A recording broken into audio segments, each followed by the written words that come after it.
la charge, soutenir sa femme même à la préparation, chercher le bois, allumer les feux, laver les enfants. Ce sont vos enfants que vous êtes. Toi qui dois chercher de l'eau, qui dois faire ça, l'homme. C'est très important d'intégrer cette dimension de masculinité positive, de trouver des hommes qui sont acquis à la cause et qui peuvent aussi parler de ces inégalités. Parce que, par exemple, quand on prend le patriarcat, et c'est dans tous les 6 pays, on a le patriarcat. Il y a eu ce culte de l'homme chef de famille. Et même, on ne peut pas imaginer une femme chef de famille, ça n'existe pas dans certaines régions. C'est même le concept n'est même pas accepté. C'est le chef de famille, c'est un homme avec donc le fait que l'héritage, il hérite. C'est pour ça que les filles n'héritent pas des terres, etc. On peut nommer toutes les inégalités autour du patriarcat. Ben, pour déconstruire ça, quand c'est une femme qui parle, c'est comme une revendication. Mais c'est quand c'est un homme qui parle, qui dit, ben, nous, c'est un avantage, on ne se pose pas la question. On sait que ça nous revient, on sait que, voilà. Et donc, il faut que le message des hommes aussi est mieux entendu. Aussi, quand c'est un homme qui parle des violences physiques, par exemple, sur les femmes, des violences que les hommes exercent pour interdire à leurs femmes de mener telle activité ou telle activité, quand c'est un homme qui dit, mais voilà, ma femme, moi, je lui permets, ou etc., et il donne un peu en disant que ça ne nous diminue pas, ça nous permet au contraire de mieux vivre ensemble et d'être épanouis. Nous sommes dans le cadre de l'émission Écho de la masculinité positive. Nous sommes aide du peuple au Kassai central. Aujourd'hui, nous allons parler avec vous sur la masculinité positive. Nous avons notre invitée ici qui sera avec nous dans ce plateau. C'est Madame Élisée Ntumba Chisongo. Elle est coordonnatrice de la structure Action des femmes pour le développement ici au Kassai central, à qui nous disons bonjour. Bonjour madame, bonjour à tous les auditeurs et téléspectateurs. Nous vous disons sincèrement merci pour avoir répondu à notre invitation. Bienvenue sur notre plateau Aide du peuple ici au Kassai central. Merci. Nous allons échanger avec vous sur la masculinité positive. Vous pouvez d'abord nous dire aux téléspectateurs c'est quoi la masculinité positive. Merci beaucoup, merci pour la question. D'abord, avant de parler de la masculinité positive, on commence par expliquer c'est quoi la masculinité. La masculinité, d'abord, c'est une perspective dans laquelle nos lois, nos coutumes et nos normes traditionnelles avaient prévu tout un ensemble de valeurs qui étaient dédiées à un homme. Donc, on appelle ça l'ensemble des normes ou des règles dédiées à un homme qui justifie ce que l'homme doit être. C'est ça la masculinité. Donc cette masculinité-là a aussi ses aspects. Donc l'ensemble de tout ce que l'homme doit être. Voilà. Mais sur l'aspect scientifique, on a classé la masculinité dans plusieurs branches. Il y a la masculinité positive et la masculinité toxique. Et il y a aussi la masculinité négative. Mais la masculinité pour laquelle nous voulons parler aujourd'hui, de la masculinité positive, ça c'est une thématique donc, qui constitue une nouvelle approche selon laquelle l'homme utilise son pouvoir, utilise tous ses standards, utilise toutes ses capacités pour apporter un changement et faciliter l'égalité entre l'homme et la femme. Donc, la masculinité positive vise l'égalité des sexes. Si on comprend mieux, on nous dit encore que la masculinité positive, c'est un comportement dépourvu de violence sexuelle et celle basée sur les genres à l'égard de la femme. Est-ce que vous pouvez nous expliquer? Voilà, comme je le disais dans l'introduction, dans le terme masculinité, on voit d'abord l'ensemble de ces normes-là qui donnaient à l'homme le pouvoir. Donc, tout ce qu'on considère que l'homme doit être. Mais selon nous, selon nos coutumes, ou selon la nature, qu'est-ce que l'homme doit être? Selon la conception de la nature, hein, l'homme doit être violent, l'homme doit être virulent, l'homme doit être dominant. Voilà les comportements qui justifient une masculinité. Mais ce que nous appelons masculinité positive maintenant, avec cette nouvelle thématique qui encourage l'homme à utiliser son pouvoir ici et sa force ici afin de faciliter l'égalité des sexes, c'est-à-dire c'est lui-même l'homme considéré comme dominant ici, qui doit utiliser son pouvoir pour faciliter l'égalité, pour encourager la femme à accéder là où elle ne pouvait pas accéder, pour encourager la femme à exécuter ce qu'elle ne pouvait pas exécuter. Voilà la masculinité positive. Et à ce moment-là, il n'y aura pas la violence, parce que c'est l'homme lui-même qui est violent. L'homme qui est violent maintenant se trouve obligé de soulager la violence qu'il avait apportée à la femme. C'est l'homme qui est toujours maltraitant. C'est l'homme qui traite la femme d'inégalité. C'est l'homme qui traite la femme d'un être inférieur, donc d'une infériorité. Mais quand vous trouverez maintenant que l'homme là comprend sa place, comprend que son pouvoir doit être utilisé pour changer cet aspect des choses, changer les comportements avec lesquels on traite la femme d'une inférieure. Mais on commence plutôt à associer la femme, on commence plutôt à faciliter l'accession de la femme là où elle ne pouvait pas accéder, là où il n'y a pas la violence, là où l'homme est doux, là où l'homme est compatissant. Voilà maintenant la masculinité positive. Parce que nous parlons de la masculinité positive, Madame Elisine Toumba, vous pouvez nous dire quels sont les avantages de la masculinité positive? Merci beaucoup, Madame. Moi, personnellement, j'ai déjà travaillé dans différents programmes où nous soutenons la masculinité positive pour éviter, pour faciliter l'élimination des violences faites à la femme. Parce que, vous savez, nous savons tous, la violence provient de l'homme. C'est l'homme le présumé bourreau. C'est l'homme le présumé, donc, le potentiel battant, le potentiel dominant. Et quand il domine, il faut qu'il utilise sa domination pour protéger au lieu que pour nuire. Quand il protège, il apporte un soulagement. À ce moment-là, quand il y a la paix, même dans les foyers, quand il y a la paix entre le papa et la maman, il y a l'égalité. Mais quand il n'y a pas la paix, il y a toujours un déséquilibre. C'est ça, les déséquilibres-là pour lesquels nous avons commencé à mener toutes ces activités, afin de changer un peu la compréhension de la population. Notre grand objectif avec tous les acteurs que vous voyez dans ces domaines, nous poursuivons l'égalité entre l'homme et la femme. Mais l'égalité n'aura pas lieu tant que l'homme ne comprend pas comment il doit soutenir la femme à accéder à l'égalité. C'est l'homme qui doit soutenir l'homme à accéder à l'égalité. Si, par exemple, nous allons dans les écoles, dans les institutions, nous prenons la masculinité positive, nous enseignons aux acteurs. Aussi longtemps que l'acteur retourne chez lui à la maison, il ne sait pas considérer sa femme. C'est lui qui l'étape, c'est lui qui les bat, il lui prive même des opportunités, il lui prive de l'argent. Il n'y a pas l'égalité dans ces foyers-là, alors il n'y aura pas la paix. Même si nous allons conseiller, mais si l'homme arrive à comprendre comment utiliser son pouvoir pour changer les mauvais comportements dans les bons comportements, afin d'accompagner la femme à la réussite et à l'accession à la paix, à ce moment-là, il n'y aura pas de violence basée sur les genres. Quand on parle même de violence basée sur les genres, là, c'est la violence suite au genre. Les genres qu'on voit... Quand on parle de genre, on voit l'homme et la femme. Oui, quand on parle de genre, on voit l'homme. Les genres distinguent entre l'homme et la femme. Mais entre les deux, il y a une mauvaise distinction. Lorsque toute la société considère que celui qui doit être fort entre les deux, c'est l'homme. À ce moment-là, un homme violent va utiliser sa force pour détruire la femme. C'est là la source de tous les malheurs et toutes les violences. Mais si l'homme violent là, c'est l'homme là violent que nous cherchons, qui doit changer d'abord pour changer les autres.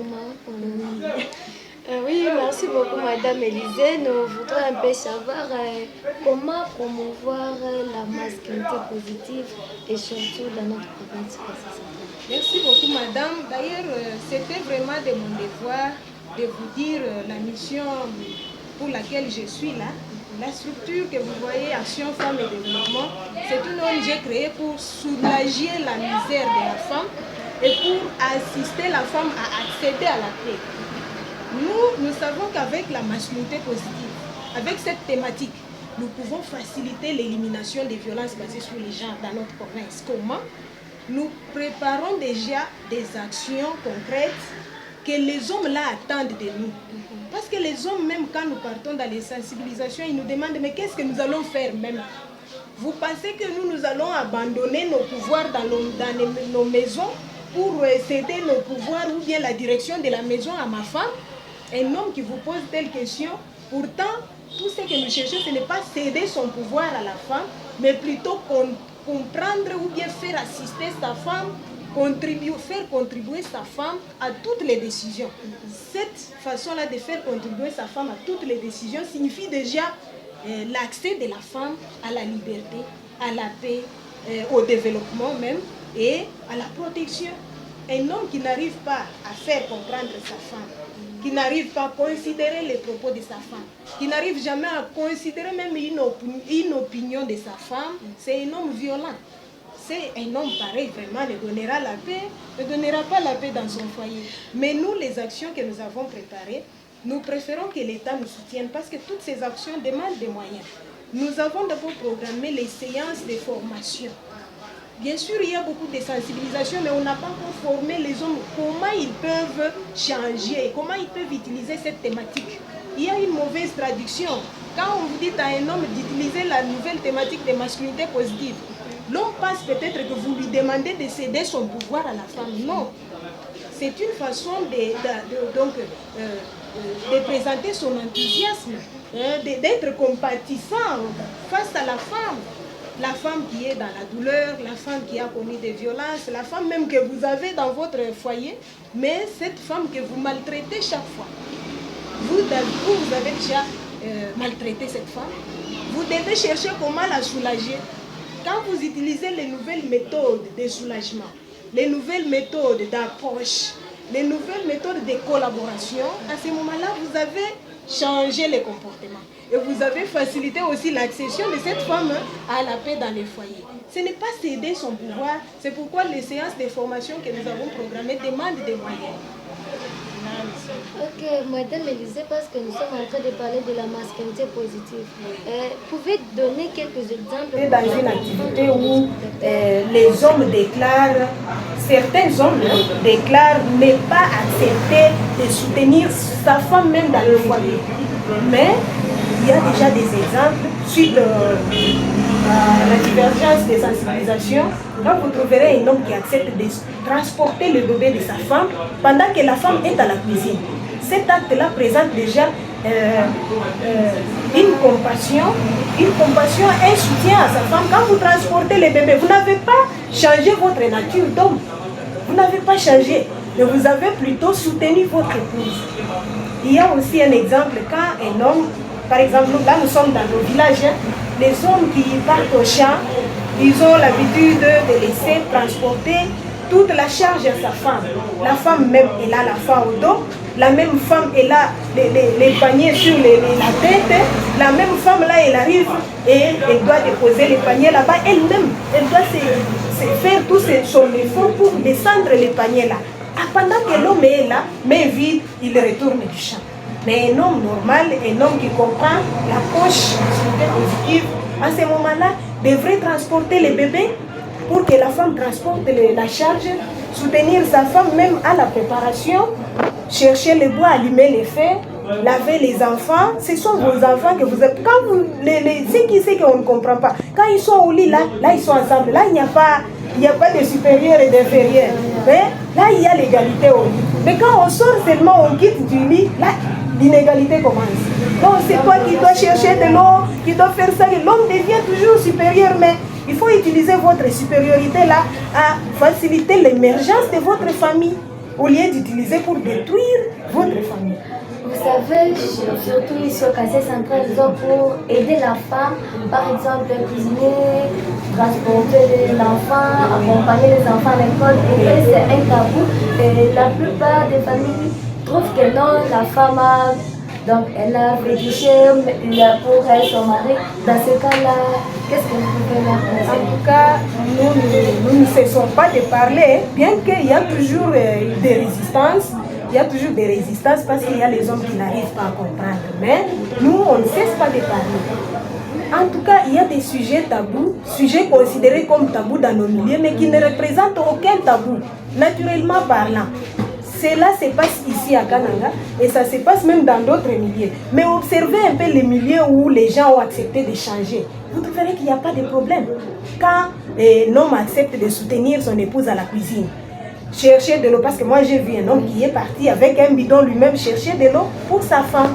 La femme est à la maison, elle a un bébé, elle a accouché, elle n'a qu'une semaine, elle est sortie de l'hôpital et l'homme a pris le bidon, est allé chercher de l'eau. Ça n'a pas changé la vie des noms.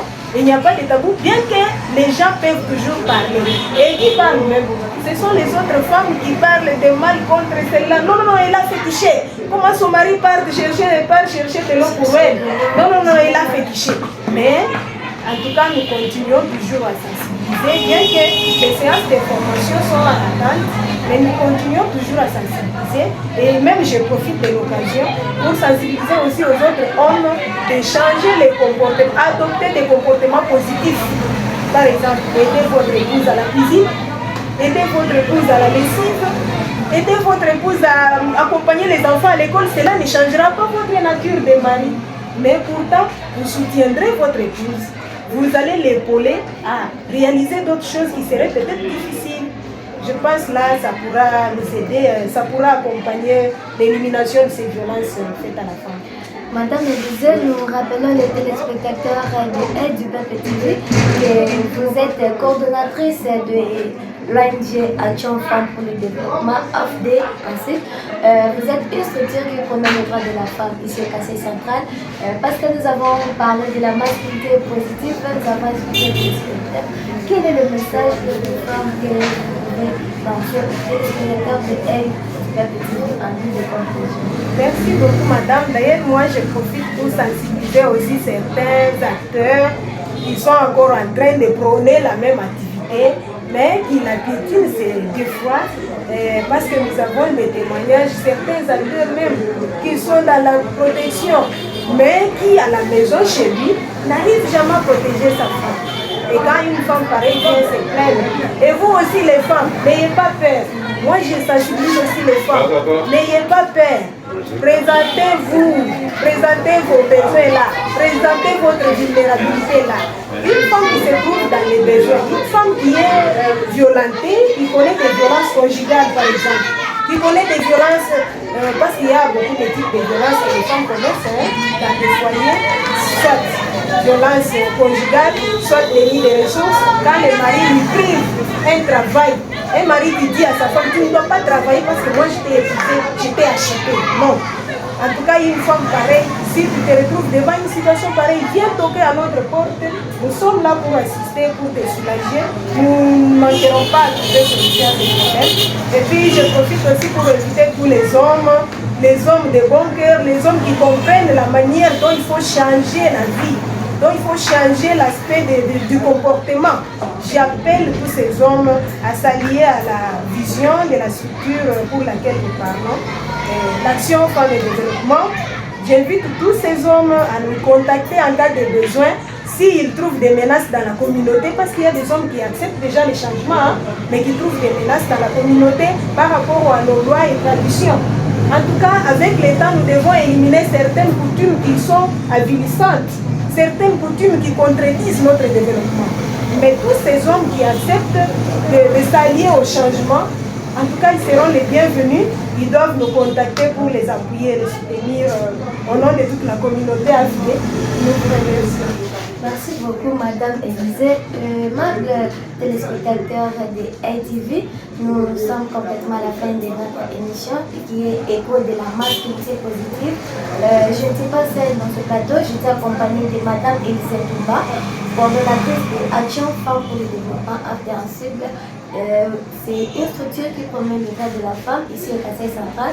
N'oubliez pas de vous abonner pour beaucoup plus de détails de toute notre activité. Merci beaucoup. Merci. Important d'intégrer cette dimension de masculinité positive, de trouver des hommes qui sont acquis à la cause et qui peuvent aussi parler de ces inégalités. Parce que, par exemple, quand on prend le patriarcat, et c'est dans tous les 6 pays, on a le patriarcat. Il y a eu ce culte de l'homme chef de famille. Et même, on ne peut pas imaginer une femme chef de famille, ça n'existe pas dans certaines régions. C'est même le concept n'est même pas accepté. Le chef de famille, c'est un homme avec donc le fait que l'héritage, il hérite. C'est pour ça que les filles n'héritent pas des terres, etc. On peut nommer toutes les inégalités autour du patriarcat. pour déconstruire ça, quand c'est une femme qui parle, c'est comme une revendication. Mais c'est quand c'est un homme qui parle, qui dit, ben nous, c'est un avantage, on ne se pose pas la question. On sait que ça nous revient, on sait que, voilà. Et donc, il faut que le message des hommes aussi est mieux entendu. Aussi, quand c'est un homme qui parle de violences physiques, par exemple, sur les femmes, des violences que les hommes exercent pour interdire à leurs femmes de mener telle activité ou telle activité, quand c'est un homme qui dit, mais voilà, ma femme, moi, je lui permets, ou etc., et il donne un peu en disant que ça ne nous diminue pas, ça nous permet au contraire de mieux vivre ensemble et d'être épanouis.